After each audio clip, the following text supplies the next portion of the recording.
Next है question number, ये कौन सा 12 किया था ना, 13 है। क्वेश्चन 13 है,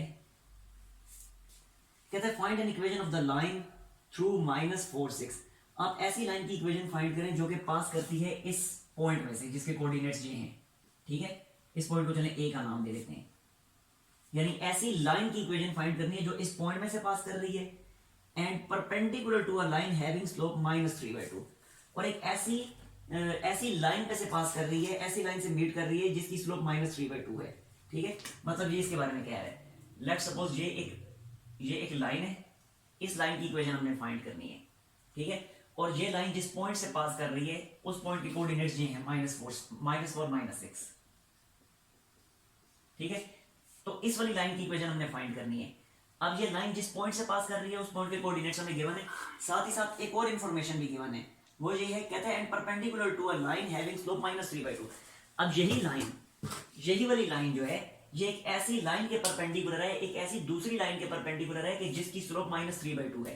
तो देखें, ये लाइन एक ऐसी दूसरी लाइन के परपेंडिकुलर है, ये लाइन एक ऐसी लाइन के परपेंडिकुलर है कि जिस लाइन की स्लोप है -3/2, ठीक है। यानी ये ब्लैक लाइन जिसकी इक्वेशन हमने फाइंड करनी है वो इस ब्लू लाइन के परपेंडिकुलर है, और ब्लू लाइन की स्लोप हमें बता दी ये -3/2 है। कहता है आप ब्लैक लाइन की इक्वेशन फाइंड करके दिखाएं। तो देखें, फिर बिल्कुल सिंपल सा है कि हमें अगर ब्लैक लाइन की इक्वेशन फाइंड करनी है तो हमें एक तो ये पता होना चाहिए कि ब्लैक लाइन किस पॉइंट में से पास कर रही है, और साथ ही साथ इस ब्लैक लाइन की स्लोप हमें पता होनी चाहिए। अब ये तो हमें पता है कि ब्लैक लाइन जिस पॉइंट में से पास कर रही है उसके कोऑर्डिनेट्स के, लेकिन इस ब्लैक लाइन की स्लोप हमें नहीं पता, ठीक है। तो इसकी स्लोप हम सिंपली फाइंड कर लेते हैं। कैसे फाइंड करेंगे? जब इस वाली लाइन की स्लोप हमें पता है तो ब्लैक लाइन की स्लोप क्या होगी? हाँ जी नूर बताएं आप, ये जो ब्लैक लाइन है जिसकी इक्वेशन हमने फाइंड करनी है इसकी स्लोप क्या होगी? 2/3 सर। क्या होगी? 2/3 बिल्कुल ठीक है। तो मैं लिख देता हूँ स्लोप ऑफ, और नाम भी दे देता हूँ ना इन दोनों लाइंस को। ये जो पहले वाली लाइन, ये जो ब्लू लाइन है इसको मैं नाम दे देता हूँ ए बी का, और ये जो ब्लैक लाइन है इसे मैं नाम दे देता हूँ एल एम का, ठीक है। तो मैं पहले लिखता हूँ slope of A B, slope of A B line. A B line की स्लोप है हमारे पास -3/2, तो फिर एल एम लाइन जिसकी इक्वेशन हमने फाइंड करनी है उसकी स्लोप क्या होगी? स्लोप ऑफ एल एम वो होगी सिंपली 2/3, ठीक हो गया। अब इस एल एम लाइन की हम इक्वेशन फाइंड कर लेते हैं पॉइंट स्लोप फॉर्म यूज करके। तो लिख देते हैं भाई equation of L M line, equation of L M line simply y minus y1 is equal to m into x minus x1। तो y माइनस y1 हमें पता है पॉइंट ए से पास कर रही है, तो पॉइंट ए का y कोऑर्डिनेट है -6, तो y माइनस इंटू -6 यानी y plus 6 is equal to m की वैल्यू m 2/3, ठीक है। इधर मैं m लिख भी देता हूँ, m is equal to this. m उस लाइन की स्लोप होती है कि जिस लाइन के अकॉर्डिंग, जिस लाइन की इक्वेशन हम बनाना चाह रहे हैं, तो हम इक्वेशन इस एल एम लाइन की बनाना चाह रहे हैं, तो एल एम लाइन की स्लोप हमें चाहिए होगी। तो एल एम लाइन की स्लोप है 2/3, तो ये m की जगह मैंने लिख दिया 2/3, और x माइनस x1 फिर क्या है? ये है x1, तो x माइनस इंटू -4 तो बना x प्लस 4। बस सिंपली अब आपने सिंप्लीफाई कर लेना, इश्यू तो नहीं है ना इसमें कोई? ये नूर हो जाएगा?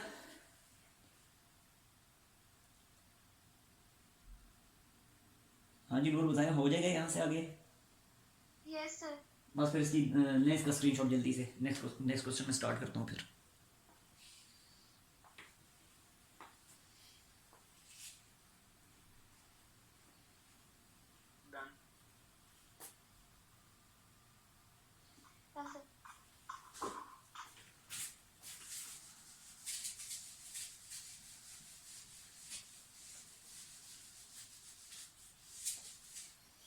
नेक्स्ट है क्वेश्चन नंबर 15। क्वेश्चन 15 में कहता है the points A B and C are vertices of a triangle. ये पॉइंट्स ए बी और सी है, एक ट्रायंगल के वर्टिसेस हैं। देखें जरा, फिर एक ट्रायंगल मैं ड्रॉ कर देता हूँ यहाँ पे, ये ट्रायंगल ड्रॉ कर दी। सर क्वेश्चन 14 में उसकी स्लोप सेम होगी ना? सॉरी 14 मिस हो गए। हाँ बिल्कुल, जी जी बिल्कुल बिल्कुल, ये भी इसी तरह होगा ना? हाँ बिल्कुल ऐसे ही होगा। मैं एक्सप्लेन कर देता हूँ इसको भी। कहता है find an equation of the line through 11 - 5। कहते हैं ऐसी लाइन की इक्वेशन फाइंड करें जो इस 11 - 5 से पास कर रही है, ठीक है। यानी अभी जो प्रीवियस क्वेश्चन में जो ए लिखा था मैंने पॉइंट, तो यहाँ पे ए के लिए कोऑर्डिनेट्स हैं 11 - 5 and parallel to line with slope -24। एक ऐसी लाइन के पैरेलल है कि जिसकी इक्वेशन -24 है, ठीक है। तो जब पैरेलल लाइन की इक्वेशन -24 है तो ये जो रिक्वायर्ड लाइन है जो हमने बनानी है इसकी इक्वेशन भी तो -24 ही होगी। तो इस लाइन की स्लोप -24 और जिस पॉइंट से पास करी है वो है 11 - 5। सिंपली यही वाली फॉर्म आपने यूज कर लेनी है, ठीक है। हो जाएगा ना, कोई मसला तो नहीं इसमें। yes sir. नेक्स्ट है पॉइंट ए, इसके कोऑर्डिनेट्स हैं -1 2। फिर है बी, इसके कोऑर्डिनेट्स हैं हमारे पास 6 3। और फिर सी है, इसके कोऑर्डिनेट्स हैं 2 एंड -4, 2 एंड -4, ठीक होगा। हमें कहा जा रहा है कि show that the line joining the midpoint D of A B and midpoint E of A C, कि ए बी लाइन का मिड पॉइंट देखें, ये ए बी लाइन का मिड पॉइंट है ये वाला, और ये ए सी लाइन का मिड पॉइंट है ये वाला। और इन मिड पॉइंट्स के उसने नाम भी खुद ही रख दिए कि ए बी लाइन के मिड पॉइंट को कहते हैं, इसे मैं डी का नाम दे रहा हूँ, और ए सी लाइन का जो मिड पॉइंट है कहते हैं उसे मैं ई का नाम दे रहा हूँ। करना क्या है, प्रूफ क्या करना है, कहते हैं show that the line joining these mid points is parallel to B C. कहता है प्रूफ करें कि डी और ई को ज्वाइन करने वाली जो लाइन है वो थर्ड साइड बी सी के पैरेलल है। पैरेलल कैसे प्रूफ करेंगे, बहुत ही सिंपल है। हमें पता है कि पैरेलल लाइंस की स्लोप्स हमेशा सेम होती हैं, इक्वल होती हैं। तो हम ऐसे करते हैं, बी सी लाइन की स्लोप फाइंड कर लेते हैं और फिर डी ई लाइन की स्लोप फाइंड कर लेते हैं। अगर वो दोनों स्लोप्स इक्वल आ गई तो कह देंगे कि D E line this D E line this one, कह देंगे फिर D E line and B C line are parallel, ठीक है। और ये डेफिनेटली इक्वल आएंगी क्योंकि प्रूव करने का कह रहा है। तो जब प्रूव करने का कह रहा है तो डी ई लाइन की slope definitely B C line के इक्वल आएगी। लेकिन डी ई लाइन की स्लोप फाइंड करने के लिए हमारे पास डी और ई कोऑर्डिनेट्स मौजूद होने चाहिए। तो इजीली हम फाइंड कर लेंगे। पॉइंट डी मिड पॉइंट है ना ए बी का, तो ए और बी पे मिड पॉइंट फार्मूला अप्लाई करें, डी के कोऑर्डिनेट्स आ जाएंगे। इसी तरह ई के कोऑर्डिनेट्स फाइंड करने तो ए और सी पे मिड पॉइंट फार्मूला अप्लाई करें, ई के कोऑर्डिनेट्स आ जाएंगे, ठीक है। तो मैं पहले डी और ई फाइंड करके दिखा देता हूँ। क्वेश्चन नंबर ये कौन सा है, 15 है। तो देखें जरा डी के कोऑर्डिनेट्स क्या होंगे। मैं मिड पॉइंट फार्मूला अप्लाई कर रहा हूँ ए और बी पे, तो ये बनेगा -1 + 6 divided by 2 and 2 + 3 divided by 2, ठीक हो गया। अब ये सिंपली बन जाएगा 5/2 एंड 5/2। तो ये हमारे पास इस मिड पॉइंट डी के कोऑर्डिनेट्स आ गए। अब ई के कोऑर्डिनेट्स फाइंड करने हैं तो ए और सी पे मिड पॉइंट फार्मूला अप्लाई करें। तो पॉइंट ई के कोऑर्डिनेट्स क्या आएंगे, ये बनेगा -1 + 2 divided by 2 and 2 - 4 divided by 2, 2 - 4 divided by 2। और अब ये बन जाएगा 1/2 और ये बन जाएगा -2/2 जो कि बनता है -1, ठीक हो गया। तो ये हमारे पास डी और ई दोनों के कोऑर्डिनेट्स आ गए। अब हम ऐसे करते हैं, डी ई लाइन की स्लोप फाइंड कर लेते हैं और फिर बी सी लाइन की स्लोप फाइंड करेंगे। स्लोप्स इक्वल आ जाएंगी, सॉरी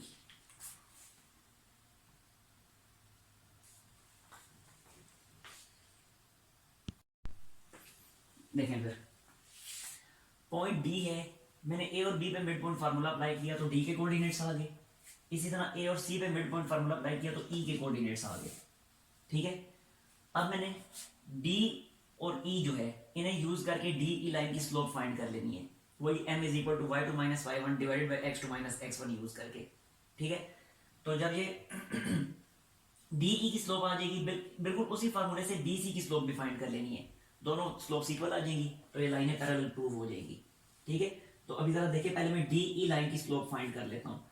तो मैं लिखता हूँ slope of line D E, slope of line D E line की स्लोप क्या होगी, y2 - y1, बुरा चले पहले लिख देता हूँ, y2 - y1 over x2 - x1। तो y2 क्या है, y2 -1 है, तो -1 - 5/2 डिवाइडेड बाई x2 - x1 यानी 1/2 - 5/2। हाँ जी, ये आप स्लोप का फॉर्मूला यूज करें? Yes okay sir. बता जो रहा हूँ। हमें ये प्रूव करने का कहा गया है ना कि डी ई और बी सी आपस में पैरेलल हैं, तो पैरेलल तभी हम इन्हें प्रूव कर सकते हैं ना कि अगर हम इनकी स्लोप्स को इक्वल प्रूव कर लें। ठीक है, तो स्लोप्स को जब इक्वल प्रूव करना है तो दोनों की स्लोप्स फाइंड करनी पड़ेंगी, इसलिए डी ई की स्लोप में फाइंड कर रहा हूं।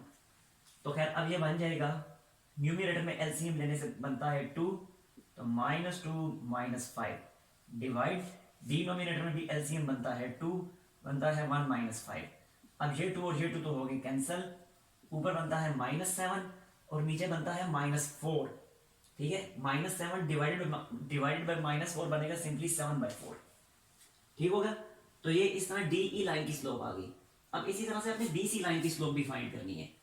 तो देखें बी सी लाइन की स्लोप क्या आएगी, लिख देता हूं मैं slope of B C, slope of B C line वो आ जाएगी बिल्कुल सेम यही फार्मूला y2 - 5 तो -4 - 3 -4 - 3 डिवाइडेड बाय 2 - 6, तो ये लिखा 2 - 6। तो सिंपली देखें क्या बन गया, ऊपर बना -7 नीचे बना -4 और माइनस कैंसिलेशन के बाद 7/4। अब देख लें दोनों की स्लोप इक्वल आ गई हैं, दोनों स्लोप सेम आ रही हैं। अगर मैं इस स्लोप को नाम दे देता हूं m1 का और इस स्लोप को नाम दे देता हूं m2 का, तो आखिर में आप लिख सकते हैं कि as m1 is equal to m2, so DE line is parallel to BC line, और यही हमें प्रूव करना था। ठीक है, दूसरी चीज एक और प्रूव करने का वो कह रहा है, कहता है प्रूव करें कि DE distance is half of BC distance, यानी ये चीज वो कह रहा है, कहता है प्रूव करें कि DE लेंथ जो है वो BC लेंथ का हाफ है, हाफ ऑफ BC लेंथ। ठीक है, यानी इस लेंथ का हाफ प्रूव करना है। अब ये तो बहुत आसान है, D और E पे डिस्टेंस फार्मूला अप्लाई करने, तो DE लाइन की लेंथ आ जाएगी। इसी तरह B और C पे डिस्टेंस फार्मूला अप्लाई करें तो BC लाइन की लेंथ आ जाएगी। जब दोनों लेंथ आ जाएंगी उन्हें कंपेयर करेंगे तो बिल्कुल क्लियर होगा कि DE लेंथ जो है BC लेंथ का हाफ आ रही होगी और प्रूव हो जाएगा। कोई मसला तो नहीं हो जाएगा ना?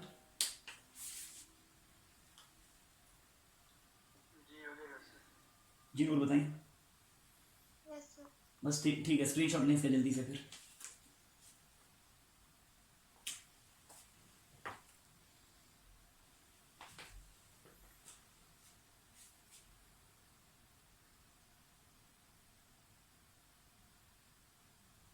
हाँ जी हो गया।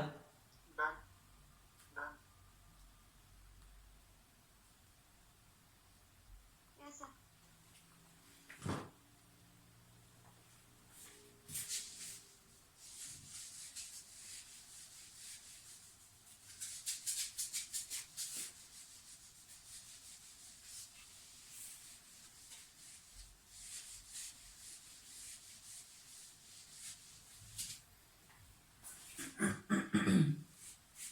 नेक्स्ट है आई थिंक क्वेश्चन नंबर 20 है ना इसके बाद। सर 16 है शायद। 16 नहीं, उसमें तो नहीं था वो जो आपने मुझे भेजा था सिलेबस, उसमें मैंने देखा था।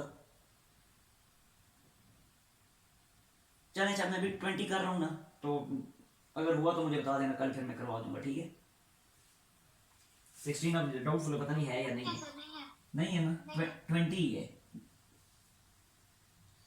अच्छा देखें, नंबर 20 में कहता है कि the average entry test score of engineering candidates was 592 in the year 1998। के इंजीनियरिंग कैंडिडेट्स जो थे वो 1998 में 592 थे, यानी आई थिंक उनके एंट्री टेस्ट का स्कोर बता रही है। वाइल स्कोर वाज 564 इन 2002, जबकि 2002 में यही स्कोर 562 हो गया था। मैं इस तरह करता हूँ, साथ साथ में यहाँ लिखता ले जाता हूँ। ठीक है, देखें जरा, जो एवरेज एंट्री टेस्ट स्कोर था वो था 592, कब था? 1998 में। तो एक पॉइंट तो हमारे पास ये बन गया। अगर हम ग्राफ ड्रा करें तो ग्राफ पे एक पॉइंट ये हमारे पास आ गया। फिर मजीद कहते हैं while the score was 564, score was 564, कब था 564? इन 2002 में ये स्कोर 564 था। ठीक होगा, कहते हैं assuming the relationship between time and score is linear, find the average score। Average score आप फाइंड करके दिखाएं 2006 का। ठीक होगा, तो देखें जरा 2006 का जब एवरेज स्कोर फाइंड करना है तो सिंपली मैं इस तरह करता हूं कि ये 592 स्कोर था ना, तो मैं इसको S1 का नाम दे देता हूँ, फर्स्ट स्कोर। इस तरह 564 सेकंड स्कोर था, तो मैं इसे S2 का नाम दे देता हूँ। जबकि 1998 और 2002 ये थे ईयर्स, साल, तो ये मैंने y का नाम दे दिया, y फॉर ईयर, ठीक है, यानी y1 एंड y2। ठीक हो गया। अब हम इस तरह करते हैं, हमें हमसे उसने ये पूछा है कि बताएं 2002 में स्कोर कितना होगा। हमें स्कोर फाइंड करना है, स्कोर इन 2002। 2002 में हमें स्कोर फाइंड करने का कहा जा रहा है। अब देखें ये 2002 जो है ये भी तो ईयर है, तो इसका मतलब है ये भी y की वैल्यू है, और स्कोर हमें फाइंड करने का कहा जा रहा है, यानी s की वैल्यू हमें फाइंड करनी है। ठीक है, तो पहले तो जो गिवन है इन्हें यूज करके हम इक्वेशन ऑफ लाइन फाइंड कर लेते हैं। ठीक हो गया। अब इन दोनों को यूज करके इक्वेशन ऑफ लाइन अगर हमने फाइंड करनी है तो ये 2 पॉइंट फॉर्म यूज होगी, क्योंकि 2 पॉइंट्स ही तो गिवन है। तो सिंपली देखें इक्वेशन ऑफ लाइन क्या बनेगी। इक्वेशन ऑफ लाइन वो बनेगी y माइनस y1, तो ये लिखा मैंने y माइनस, पहले चले लाइन लिख देता हूं पूरी, y माइनस y1 और y2 minus y1 is equal to x minus x1 over x2 minus x1। अब इस तरह करें वैल्यूज पुट कर दें, तो ये मैं लिख देता हूं y माइनस y1 की वैल्यू क्या है 1998 divided by y2 minus y1, यानी 2002 माइनस 1998। ठीक हो गया। This is equal to x minus x1, तो x माइनस x1, सॉरी इस केस में क्योंकि s और y हमने लिए हैं ना, तो अब x यूज ना करें बल्कि s यूज करें। ठीक है, तो ये यहां भी s आ जाएगा, यहां भी s आ जाएगा, इसी तरह यहां भी s आ जाएगा, यहां भी s आ जाएगा, क्योंकि यहां वेरिएबल हमने s और y लिए हुए हैं। पहले हम वेरिएबल x और y लेते थे, यहां s y है तो s और y की फॉर्म में लिख दिया सारा। अच्छा जरा देखें s माइनस s1 क्या है, s1 592 है, divided by s2 minus s1 564 minus 592। ठीक हो गया। अच्छा अब सिंप्लीफाई करें इनको, तो देखें क्या बनता है, 564 माइनस 592 ये क्या बनता है,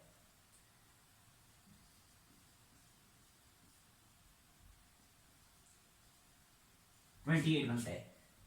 तो इस 28 को यहां लाके इस साइड में मल्टीप्लाई कर दें, तो ये सिंपली बन जाएगा 28y माइनस, एक मिनट कैलकुलेटर देख लूं मिल गया। अच्छा 28 को यहां लाके 998 से भी मल्टीप्लाई करते हैं, तो 28 मल्टीप्लाई 1998 ये बनता है 5944। तो ये मैंने लिख दिया 5944, नहीं 55944, 55944 आ रहे। ठीक हो गया। इज इक्वल टू, इसी तरह ये बनेगा 4 को जब मैं यहां मल्टीप्लाई करूंगा तो बनेगा 4s minus 592 multiplied by 4, 592 multiplied by 4 ये बनता है 2368। अब आप इसको सिंपल इक्वेशन की फॉर्म में कन्वर्ट कर लें, ये सब कुछ उठा के उधर शिफ्ट कर दें, तो बनेगा 4s minus 28y is equal to minus 23, sorry ये सब उधर शिफ्ट किया ना, तो माइनस 2368 और ये उधर जाके प्लस 55944 इज इक्वल टू 0। तो 4s माइनस 28y और ये क्या बनेगा अब,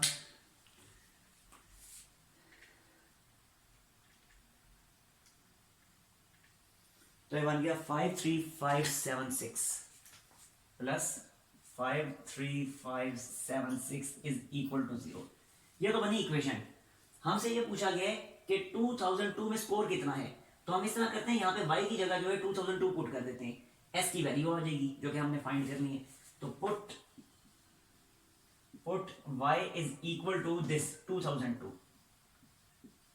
ठीक है, तो सिंपली ये बन जाएगा 4s minus 28 into 2002 plus 53576 is equal to 0। बस इसका कुछ उधर शिफ्ट करके s की वैल्यू फाइंड कर लें, कोई इशू तो नहीं है ना इसमें। हाँ जी नूर, बस ठीक है, जल्दी स्क्रीनशॉट लें, नेक्स्ट क्वेश्चन स्टार्ट करूं फिर मैं।